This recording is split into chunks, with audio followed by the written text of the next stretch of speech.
Usage is a relay event at Fullerton where we hammer in a nail, screw in a lag, drill a hole, and put a carrot bolt in off with the screw. Some other events we do at Fullerton are costume quick change, light hang, and toilet.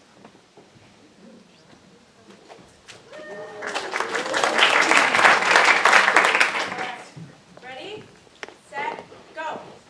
Yes,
Our school code 014038060, and this is A Streetcar Named Desire by Tennessee Williams.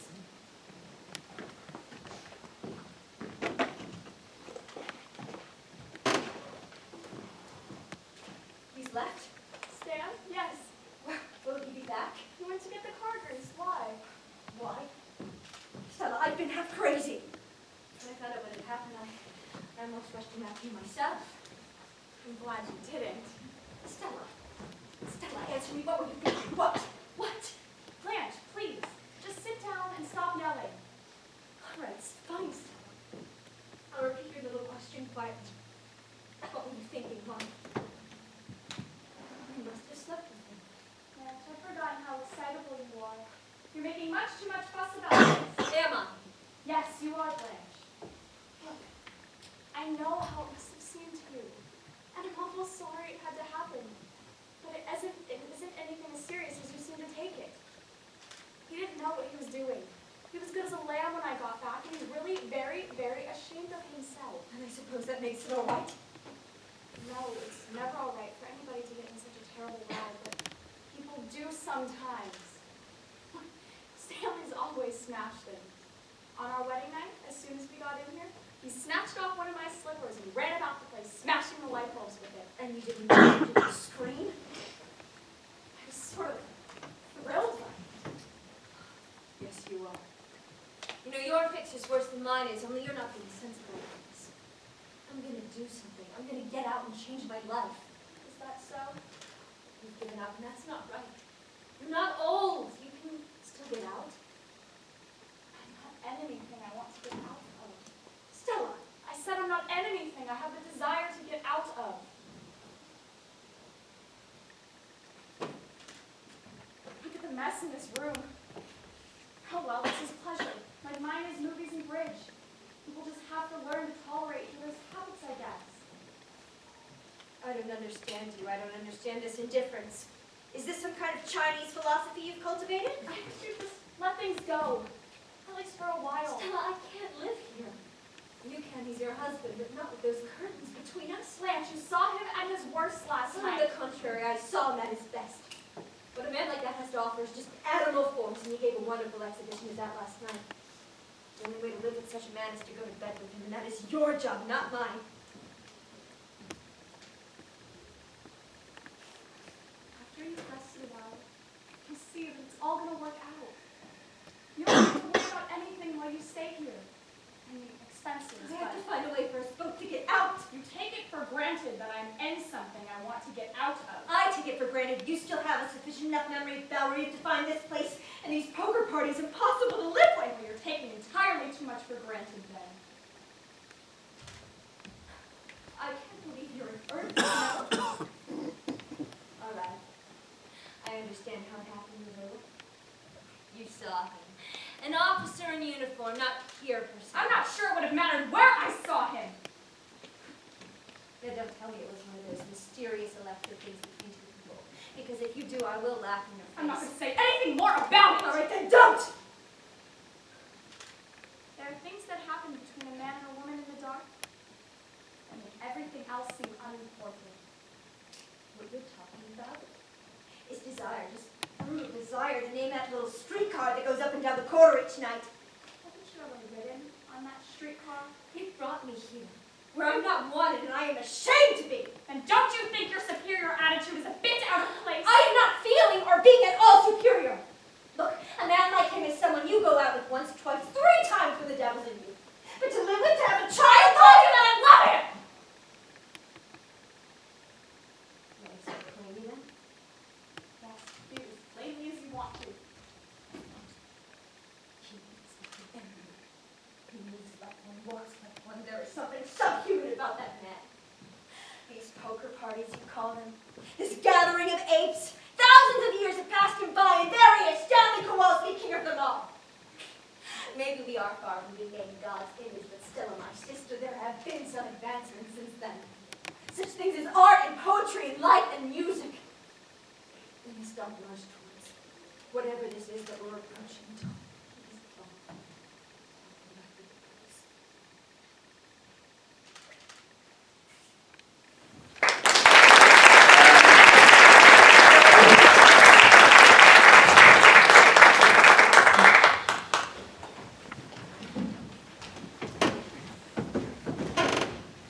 This is school code 014-078069, and this is King John by William Shakespeare.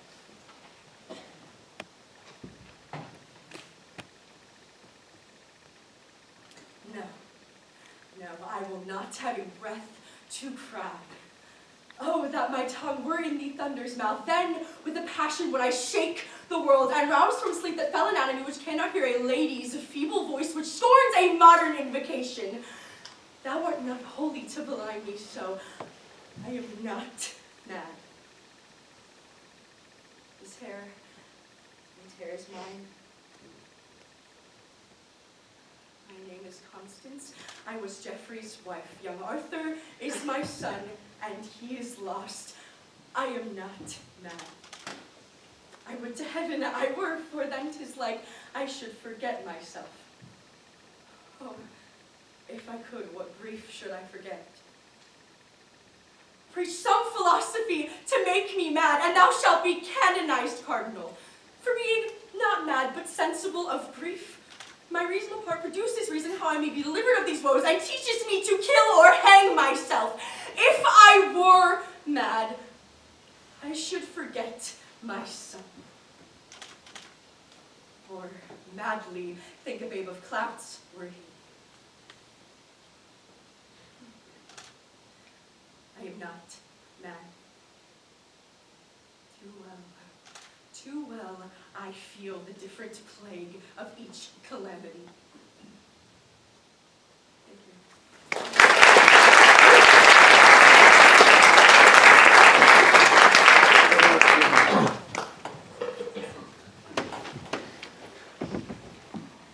School code 014-108076 presents History Lesson by David Lindsay Aguirre.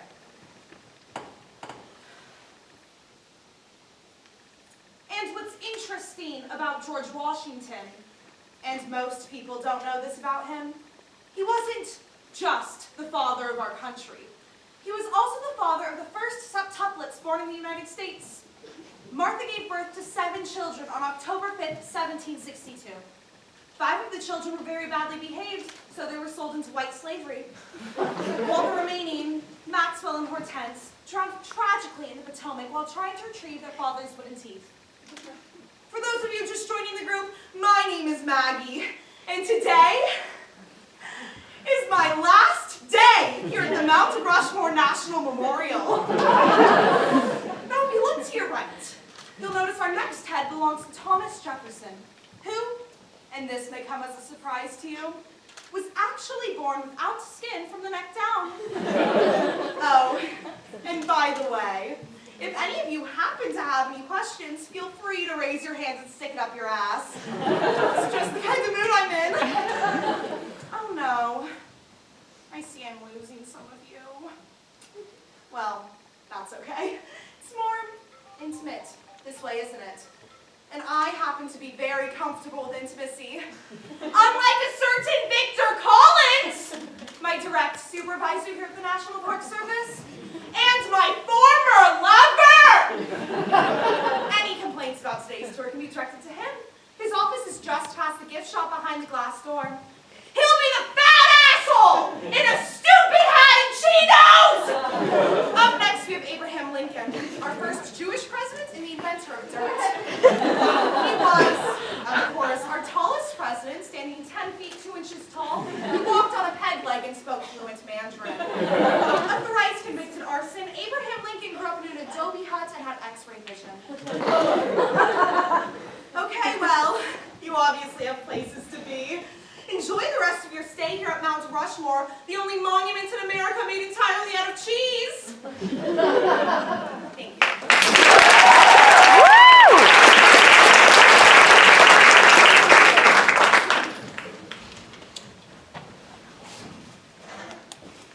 This is school code 014-07-8068, performing the Scottish play by William Shakespeare.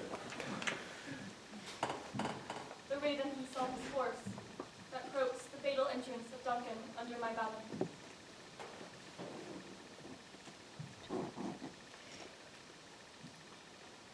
Come, you spirits that tend on mortal thoughts, unsex me here and fill me from the crown to the toe top full of direst cruelty. Make thick my blood. Stop up the access and passage to remorse, that no compunctious visitings of nature shake my fell purpose, nor keep peace between the affection. Come to my woman's breast and take my milk for gall, you murdering ministers! Forever in your sightless substances you wait on nature's mischief. Come, thick night, and pall thee in the dunnest smoke of hell, that my keen knife see not the wounded mates, nor heaven peep through the blanket of the dark to cry, hold, hold! Thank you.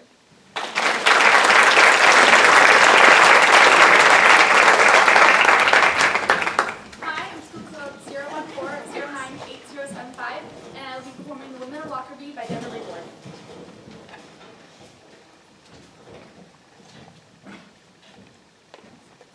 I never should have let him study in London. I never should have let him go so far from home. He was so young. And much too young to go so far from home. I should have made him wait a year. I should have been more firm. I should have said no. I should have said no. No, you can't go. God. Why didn't I say that? And why didn't I choose Pan Am over Delta? There was 2 boxes on the application form. Why didn't I pick the box that said Delta? And I should have let him stay an extra day with his friends, but I said no. I said, no, I want you home for the party. I want you home for Christmas, and you need to hang up the Christmas lights for your father. He has a bad back and you need to help him. Wow. And why didn't I plan the party for Friday? I should have planned it for Saturday, because if I planned it for Saturday, he never would have been on that plane. He would have come home a day later and he never would have died. Yes. If I planned the party for Saturday, he never would have died.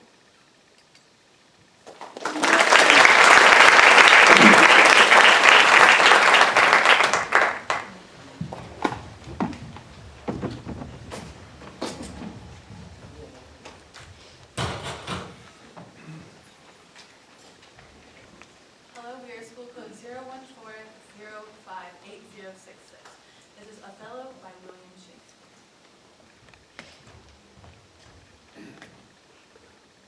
How goes it now? He looks justier than he did. He says he'll return incontinent and have commanded him to go to bed.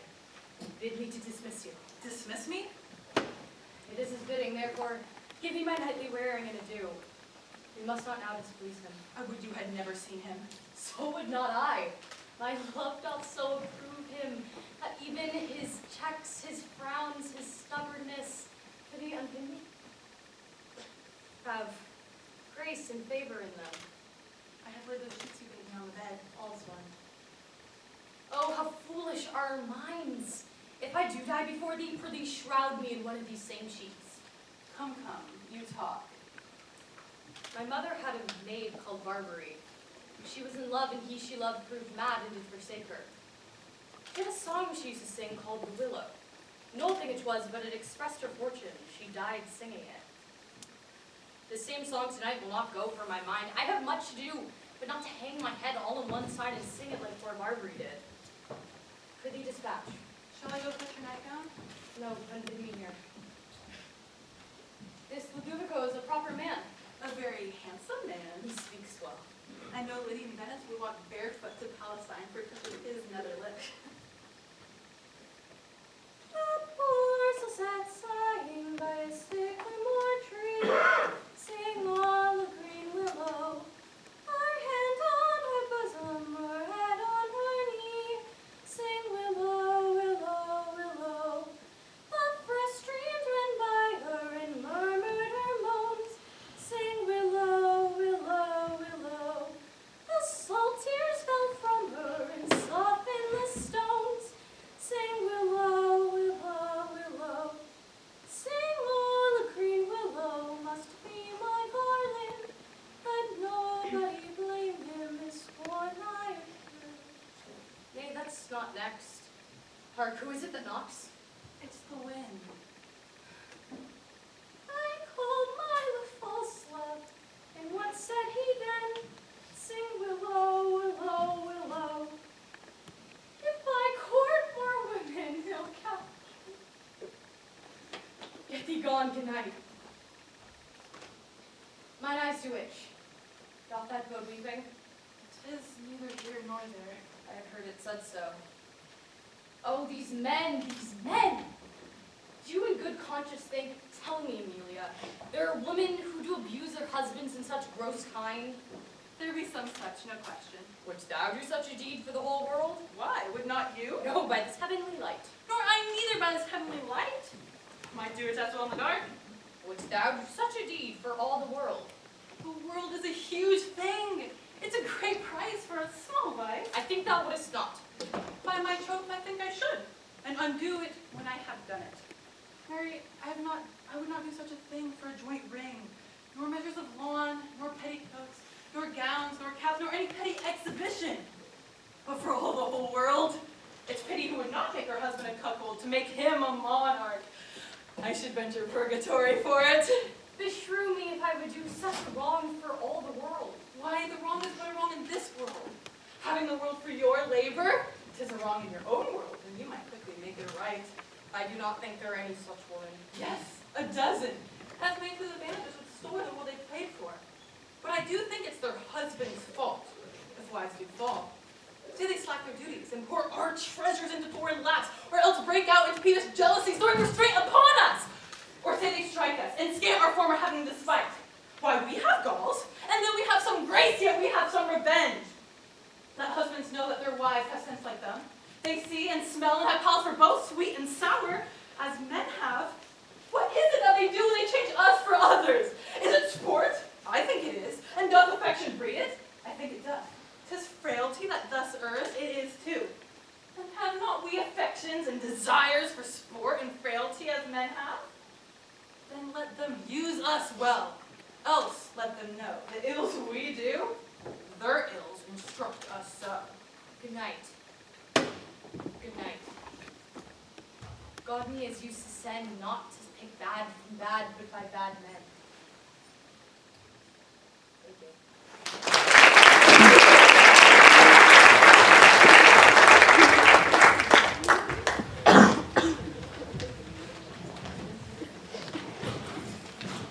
Hello, I'm school code 014088072, and I'll be performing a piece from Taming of the Shrew by William Shakespeare. Fie, amidst that threatening unkind brow, and dart not scornful glances from those eyes.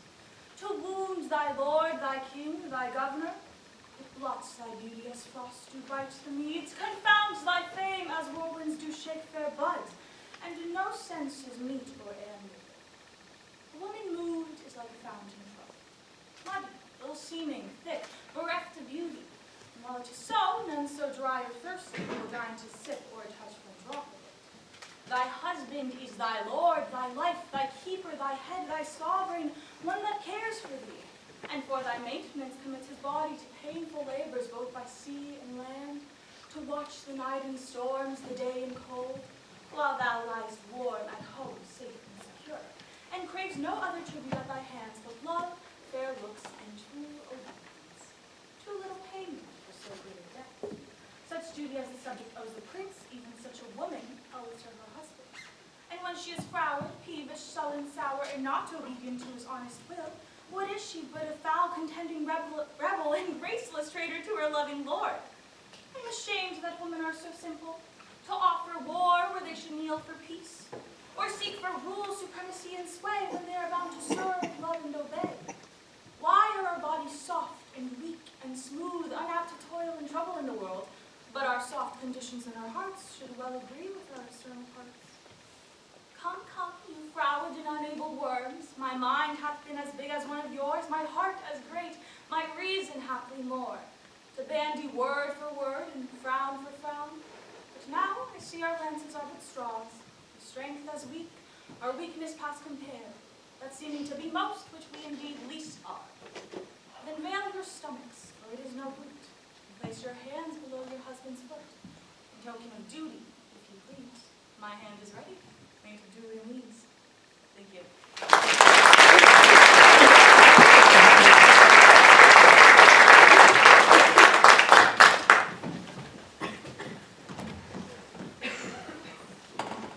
Hello, we are school code 014048063, and we're performing Lovesick by John Carrion. Babe? Oh, thank God. Celia, hey. Hey, so the guy said you wanted to talk to me? Yeah, I'm sorry. I'm so sorry. It's okay. Just people are wondering if they should stay or go. What? No, of course they should stay. Okay, good. So, what's going on? Are you okay? Yeah, I was standing up there in front of all those people, and you were about to walk down the aisle and all, and I don't know, my feet got so cold.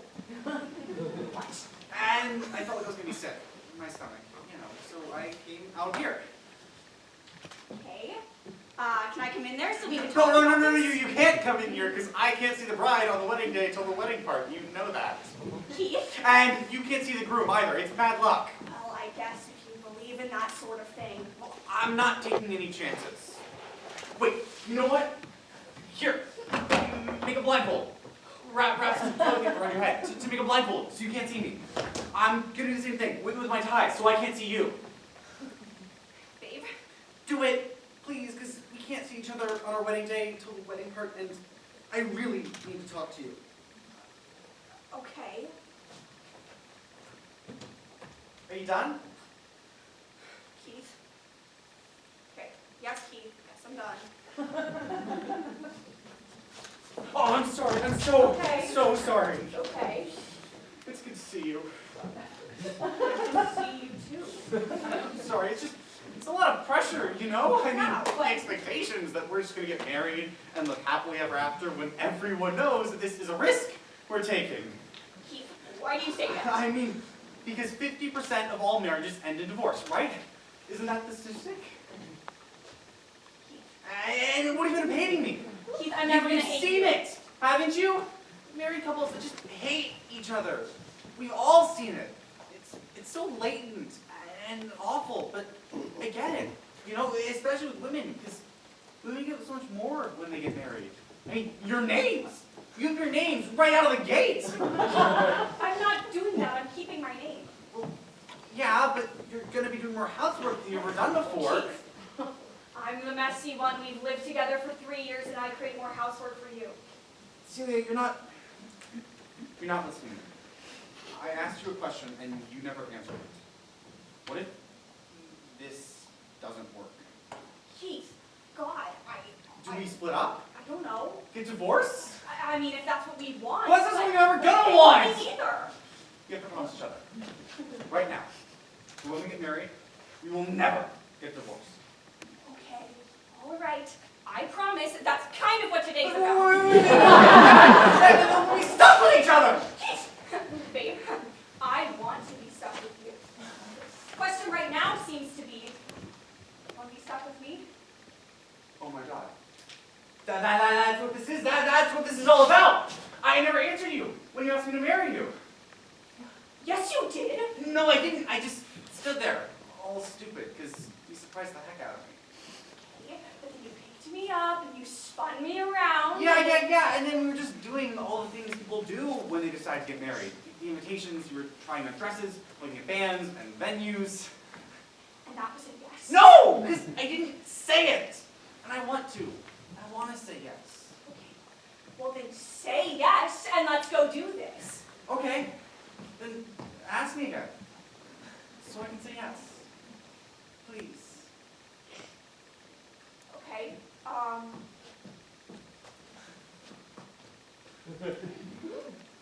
Keith Goodwin, I know this isn't the way things are typically done, but I love you and Okay. sorry. I love you and Celia, what's wrong? I can't do this. I can't ask you to marry me because I don't want you to say yes. What? I don't want this. Oh God, I'm sorry. I'm so sorry. No. It's okay. Because I don't either. So, what do we do? I don't know.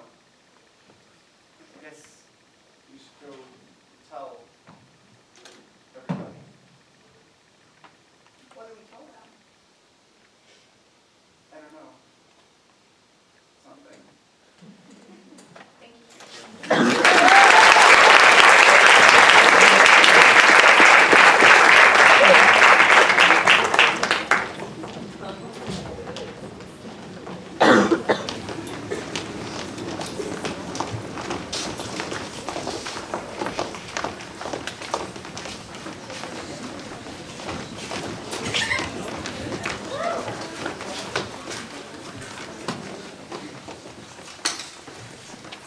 We are school code 014028055, and this is my favorite year with music and lyrics by Stephen Flaherty.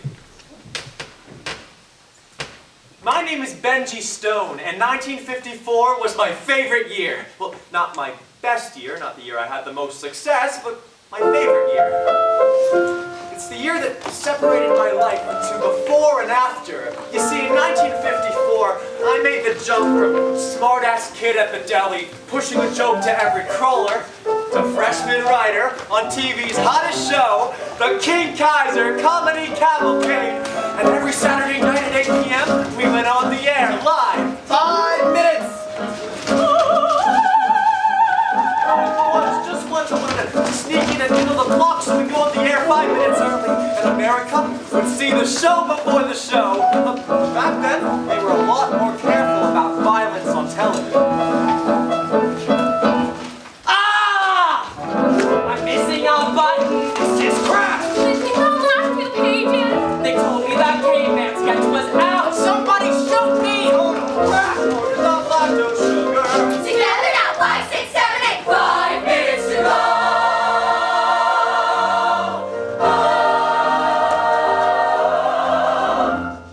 20 million people, no 20 million plus. 20 million plus Americans watching us, curling up on sofas, calling in their pets, passing out the popcorn, turning on their television sets. 20 million ordinary folks, And your careers go down the drain if they don't like the jokes. 90 little minutes to get right in front of 20 million people. That's King Kaiser, star of Comedy Cavalcade, a great guy. This is crap! Honest. And these are my fellow writers. Cy Benson, head writer, also known as the ulcer who walks like a man. And here are Alice Miller and Herb Lee, 2 people joined at the Funny Bone. Side, these jokes are old enough to vote. You gotta make some cuts. No cuts! Nobody touches my material! Nobody! Side, you just cut those dogs out of the monologue yet. Dead and gone, King Baby. 20 million reasons we're guaranteed to bomb. 20 million small catastrophes, but we're calm. Facing every challenge, performing at our peak. 90 little minutes up the creek, in front of 20 million people. Casey Downing, assistant to the producer. She's nuts about me. Casey! We all set for our regular date after the show? Regular date? We don't have a regular date. We have one date in which you completely humiliate people. I thought you liked my walrus I impression. was planning to eat those breadsticks. I am in love with the Breck girl.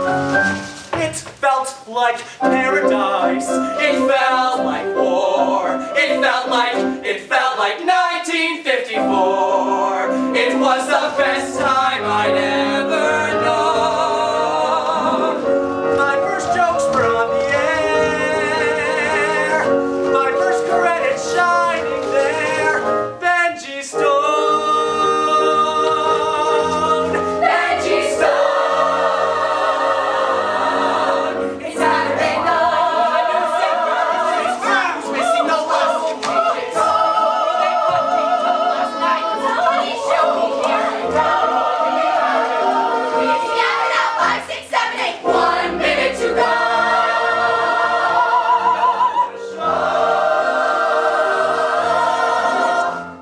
20 million people expecting something great. 20 million Places, everyone! It's too late. Let the costumes take God. Please keep me on the staff. Make the show a hit, God. Most of all, God, let the people laugh. 20 awful seconds to prepare. You hold your breath. You pray for death.